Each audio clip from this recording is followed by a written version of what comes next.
Alrighty then, I was making a short about the Chronicles of Narnia, and I realized that I actually have more thoughts when it comes to this film than I had originally anticipated, so I decided let's turn on the camera, let's make this a super casual review. I'm going to spit off some facts, I'm going to give some of my initial opinions that I wrote down when watching the film about a month ago, and just kind of like rattle off a little bit. So let's get into the Chronicles of Narnia review.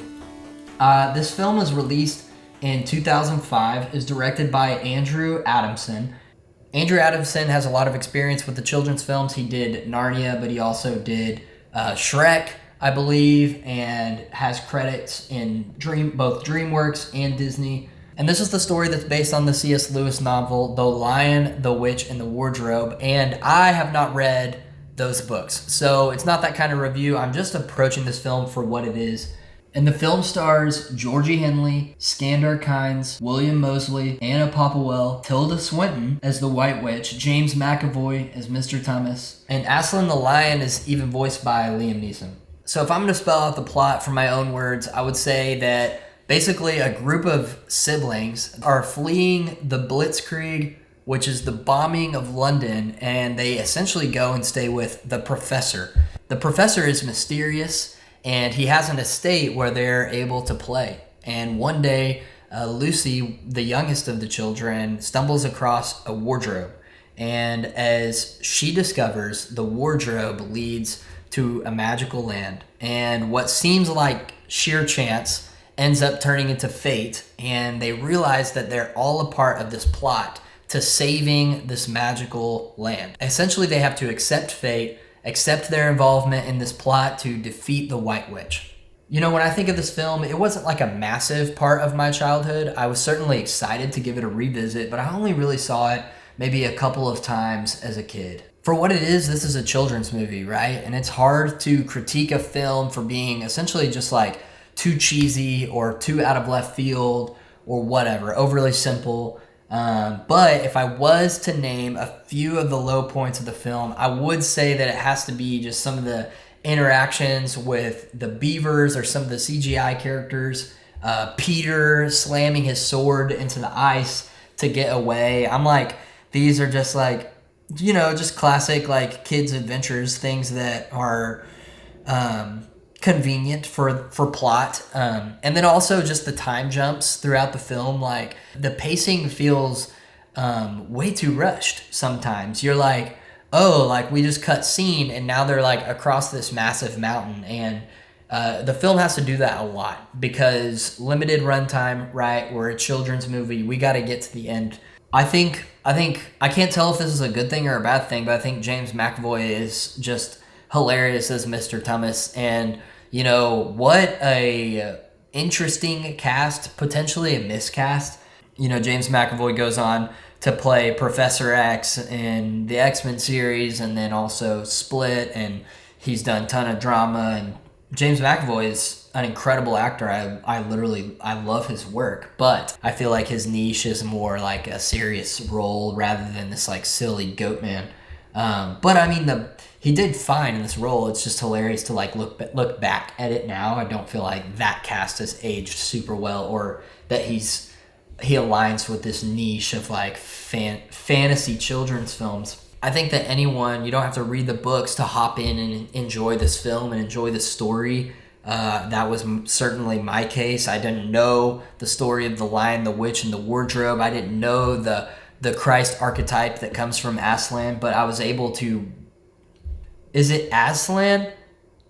Is it Aslan or Aslan? Is it Aslan or Aslan? I am like, I don't know. I literally don't know, but whatever. We're going to keep moving forward. So basically, I didn't know anything about the story jumping in and was pleasantly surprised, had a good experience. I think that the makeup and the prosthetics were absolutely amazing. One scene that genuinely stuck out to me was the crucifixion of Aslan. I'm going to say Aslan, so I stopped saying Aslan because that's probably really distracting. But the crucifixion of Aslan, I say crucifixion because he's Christ archetype. It's the sacrifice of Aslan. You know, they slay him on the table. But the prosthetics were so good, especially the ox character. There's this ox, and he's like definitely like he's the brute. He's the brute of the enemies, right? And I was just really impressed. I feel like it just holds up and feels timeless, and I'm super thankful that they really went strong on the practical elements. And they did use a lot of CGI, but I don't think that the CGI was distracting, to say the least. So something that's extremely hard to get right, and it's probably the element that takes me out of most Christian movies and most movies in general, are when the kids are given a ton of lines and they're just not great actors. And in this film, I don't feel like that's the case. I honestly think that these kids are good actors and definitely good enough to get through a story like this and be the main character. Specifically, Georgie Henley as Lucy, a lot of that awe and wonder that is required to be given to Narnia is captured by her performance.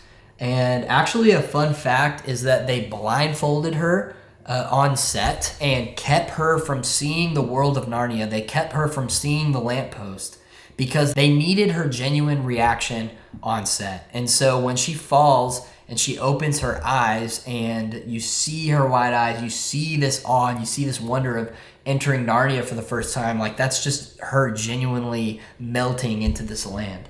Another fun fact was that they did the same thing, but to strike horror and to strike some fright into her with Mr. Tummis. So when James McAvoy stepped on set, she hadn't seen his prosthetics, she hadn't seen his makeup yet, and essentially like her screams and her fright in the film are her genuine reaction on set. And I'm like, it takes two to tango and to create a performance like this. Yes, Georgie Henley is playing Lucy very beautifully, but at the same time, I think it was so smart by the director to essentially create those moments and withhold her from seeing certain things so that they can extract that specific reaction out of her.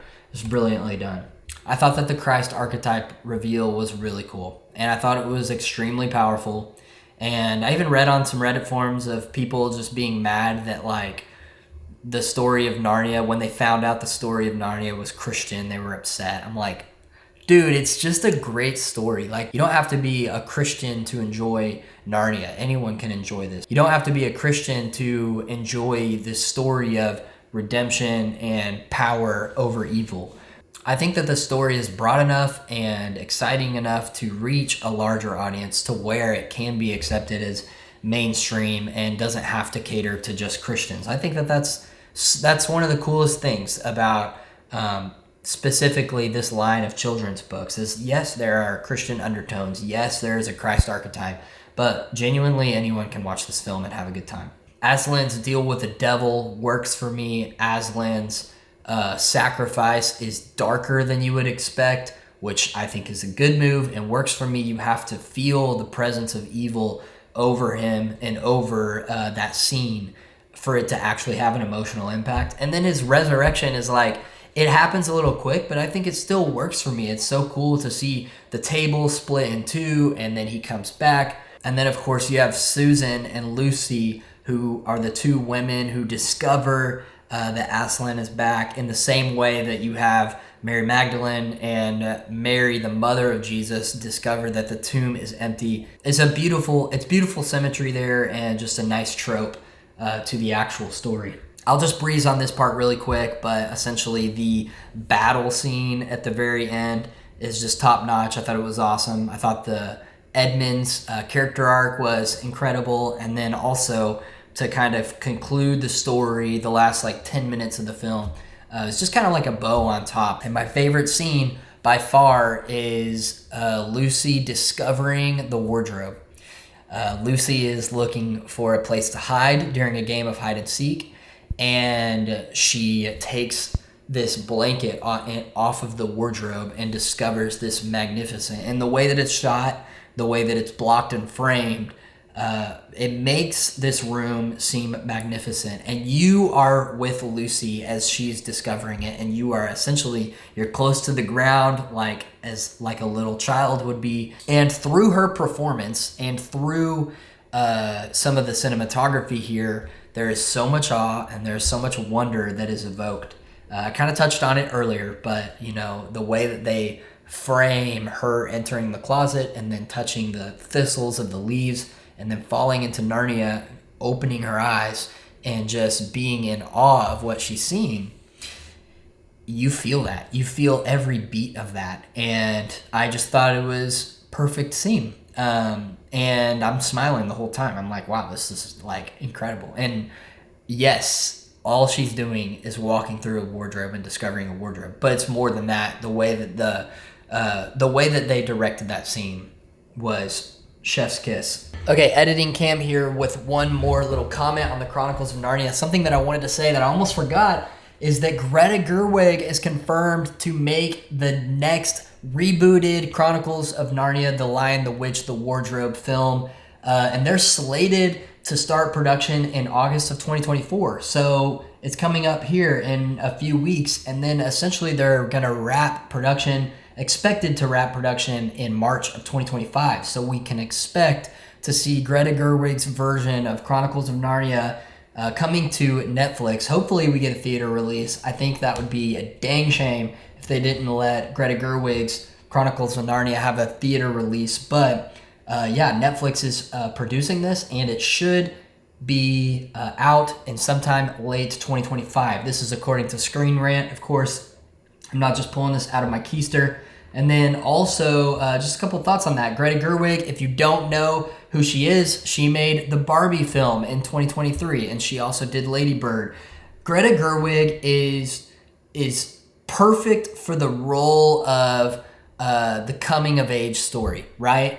And basically the realization of I'm an adult and exploring the nuances that come with that, exploring just the growing up that comes with that. Narnia is a perfect pick for her. Politics aside, or who she is aside, I'm like, she's great. Like, she's going to be great for this role. Stylistically, I'm excited to see what she brings to the table. It sounds like Netflix is throwing a ton of money on this, and they want this to be as big and as grand of a story as possible.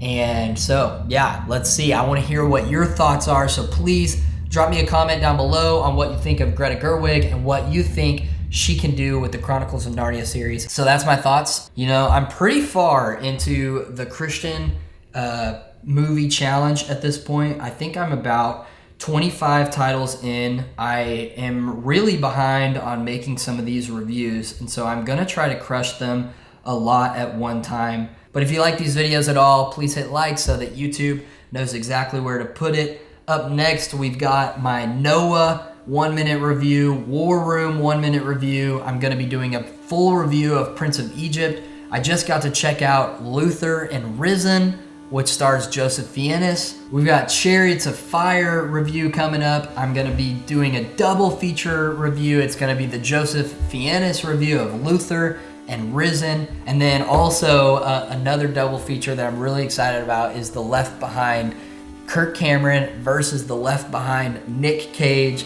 You know, Nick Cage actually just released Longlegs produced by Neon, and you know, horror film in theaters this summer is super on the satanic side. So I had to basically go the opposite of that and give you Left Behind by Nick Cage, which is going to be atrocious, but I can't wait nonetheless. If you're looking forward to any of those videos, hit the like, hit the subscribe button, tune in, and they'll be coming soon. But looking forward to it, and I'll catch you next time.